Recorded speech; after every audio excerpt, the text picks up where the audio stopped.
అక్కడికి పర్యటనకి వెళ్తున్నారు. అవునండి. ఆల్రెడీ అమరావతి రైతులు కూడా గతంలో ముళ్ళ కంచెలేసి పవన్ కళ్యాణ్ గారిని ఆపారని చెప్పేసి దానికి టిట్ ఫర్ టాట్ లాగా జగన్మోహన్ రెడ్డికి నిన్న పూలబాటతోటి పవన్ కళ్యాణ్ గారికి తీసుకెళ్లిన విషయం కూడా మనందరికీ తెలుసు అమరావతి రైతులు. అట్లాగే ఇవాళ అమరావతి కంప్లీట్ చేయడం, అలాగే పోలవరం కంప్లీట్ చేయడం అనేది క్లియర్ గా నెక్స్ట్ ఎలక్షన్ కన్నా ముందే అయిపోయి ప్రజలకి దాని తాలూకు ప్రతిఫలాలను అందించిన తర్వాతే ఎలక్షన్ కి వెళ్ళాలి అనే ఒక మెయిన్ ఎజెండాతో ముందుకెళ్తున్నారు.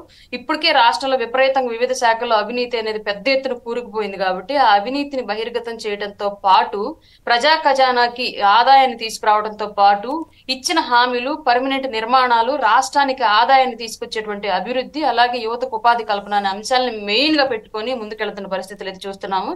ఎప్పటి నుంచో ఇప్పటికీ మంచినీళ్లు, తాగునీరు లేని విలేజెస్, అంబులెన్స్ వెళ్ళడానికి కూడా అవకాశం లేనటువంటి విలేజెస్ ఎన్నో ఉన్నాయి. ఇట్లాంటి బాధలన్నింటినీ చూసిన వ్యక్తి కాబట్టి పవన్ కళ్యాణ్ గారు డెఫినెట్ గా ఇట్లాంటి సమస్యలు అనేవి మళ్ళీ నెక్స్ట్ ఎలక్షన్ కి వచ్చేటప్పటికి ఉండకూడదు. ఆ నెక్స్ట్ అనేలాగా ఇప్పుడు వరకు ఈ మినిమం అభివృద్ధి అనేది ఇప్పుడు చెయ్యగలిగితే దాని తర్వాత ఇంకా కార్పొరేట్ రేంజ్ లో అభివృద్ధిని అనేది సామాన్యుడు కూడా ఊహించే స్థాయికి మనం తీసుకెళ్లొచ్చు అనే ఒక ప్రధానమైన ఎజెండాతో ఇక్కడ ఏమి ఈ 5 ఏళ్లు నాయకులు కూడా మీ వ్యక్తిగతంగా ఏమీ ఆశించొద్దు. క్లియర్ గా ప్రజల కోసమే ఈ 5 ఏళ్లు మనం 100% పనిచేస్తున్నాము. డెఫినెట్ గా ఇది రాష్ట్రాన్ని అభివృద్ధి చేసే దిశగానే మన ప్రతి అడుగు, ప్రతి ఆలోచన ఉండాలి తప్ప ఎట్టి పరిస్థితుల్లో నాకేంటి నేనేంటి అనే ఆలోచన మాత్రం రానివ్వద్దు అని చెప్పేసి క్లియర్ గా నాయకులు కూడా చెప్తున్న పరిస్థితి చూస్తున్నామండి మేము ఇప్పుడైతే. ఒక బ్రేక్ తీసుకుందాం, తర్వాత బీజేపీ ఒపీనియన్ కూడా తెలుసుకుందాం. చిన్న విరామం, చర్చ కొనసాగుతుంది. ఖచ్చితంగా ప్రజానాయకుడు, ఒక దార్శనికుడు కావాలి అని ఆంధ్రప్రదేశ్ ప్రజలు భావించారు. ఆ ప్రజానాయకుడు, దార్శనికుడే ఏపీ సీఎం చంద్రబాబు గారు.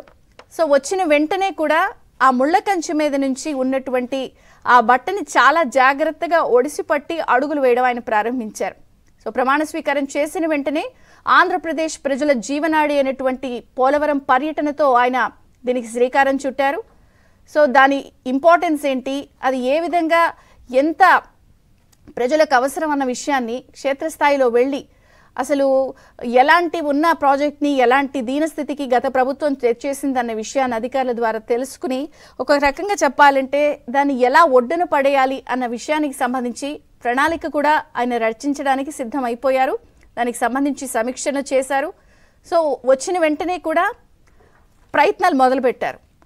ఇదేముంది పోలవరం ప్రాజెక్టు, అసలు ఇది ప్రపంచంలో ఎవరికీ అర్థం కాదు అంటూ అజ్ఞానంతో మాట్లాడినటువంటి గత మంత్రులకు కూడా ఇది ఎట్లా చేయాలి అనేది ఒక ప్రణాళికాబద్ధంగా యాలగడ్డ రామ్ కుమార్ గారు ఉన్నారు. నమస్తే అండి, బ్రేక్ఫాస్ట్ న్యూస్ కి స్వాగతం. సో ఈరోజు ఏపీ సీఎం చంద్రబాబు గారు అమరావతి పర్యటన వెళ్తున్నారు. సో అక్కడ ఎలా ఉంది పరిస్థితి, ఏమిటి, ఎలా ఉండేది, ఎలా మిగిలిపోయింది? ఎందుకంటే గత 5 ఏళ్ల పాలనలో శాపగ్రస్త రాజధానిగా మిగిలింది. వాళ్ళు దాన్ని 3 రాజధానులు అంటూ కూడా ఆఖరికి జంగిల్గా మిగిల్చి అడవి